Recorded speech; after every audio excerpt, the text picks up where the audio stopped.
गुजरातमधील सापुतारा येथे गणपती वर्गणीच्या कारणावरून झालेल्या वादातून सुरगाणा येथील 29 वर्षीय युवकाची चाकूने वार करून हत्या झाल्याची घटना 26 ऑगस्ट रोजी रात्री 11:30च्या दरम्यान घडली आहे। या प्रकरणी कुणाल किरण परदेशी सुरगाणा यांच्या विरुद्ध सापुतारा पोलीस ठाण्यात गुन्हा दाखल करण्यात आलाय।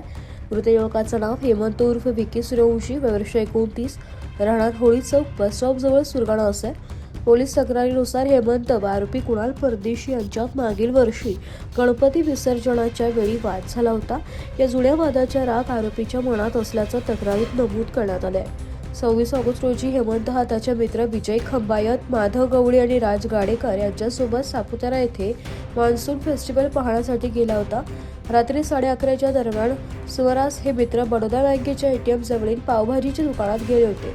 पोलीस तक्रारीतील माहितीनुसार त्याच ठिकाणी कुणाल किरण परदेशी व प्रदीप रवींद्र पवार हे देखील आले। पावभाजी खाल्ल्यानंतर हेमंत व राज गाडेकर तेथे थांबले असताना कुणाल व हेमंत यांच्यात मागील वर्षीच्या गणपती विसर्जनाच्या वादासह या वर्षीच्या गणपती वर्गणीवरून पुन्हा वाद झाला। वाद झाल्यानंतर कुणाल याने चाकू सदृश्य तीक्ष्ण हत्याराने हेमंतच्या पोटावर 2 वार व छातीच्या खालील भागात 1 वार केल्याचं तक्रारीत नमूद आहे। गंभीर जखमी झाल्यानंतर कुणाल मोटरसायकलवरून घटनास्थळावरून पसार झाल्याचं सांगण्यात आलं। हेमंतला त्याचे मित्र तातडीने मोटरसायकलवरून बोरगाव येथील सरकारी दवाखान्यात घेऊन गेले। प्राथमिक उपचारानंतर त्याला पुढील उपचारासाठी वणी येथील सरकारी रुग्णालयात हलवण्यात आलं, मात्र डॉक्टरांनी त्याला मृत घोषित केलाय। तक्रारीनुसार दिनांक 27 ऑगस्ट रोजी 1:10 वाजता हेमंतचा मृत्यू झाल्याचं वैद्यकीय अधिकाऱ्यांनी सांगितलंय। दरम्यान घटनेची माहिती मिळताच हेमंतची आई पद्माबेन सूर्यवंशी, त्यांचे पती व नातेवाईक वणी रुग्णालयात दाखल झाले। या घटनेमुळे सुरगाणा परिसरात खळबळ माजली आहे। या प्रकरणी कुणाल किरण परदेशी याच्या विरुद्ध सापुतारा पोलीस ठाण्यात गुन्हा दाखल करण्यात आला असून पोलिसांकडून पुढील तपास चालू है।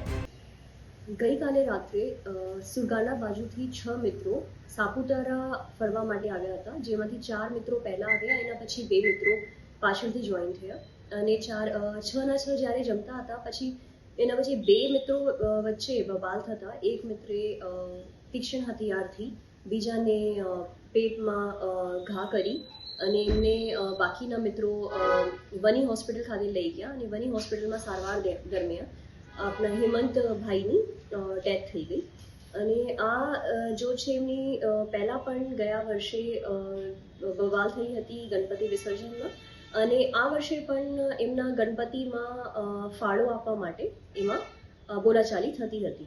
તો આ બાબતે અત્યાર સુધી આપણી પાસે જે માહિતી છે એના હિસાબે એક મર્ડરનો ગુનો દાખલ કરવામાં આવ્યો છે અને એમાં એક આરોપી છે આપણી પાસે કૃણાલ કિરણ પરદેશી, એના સાથે 4 મિત્રો પણ હતા અને એમાં પછી આગળ શું હકીકત છે, કયા જો વેપન છે એમાં વાપરવામાં આવ્યું છે, આ બધા માટે અત્યારે તપાસ ચાલુ છે।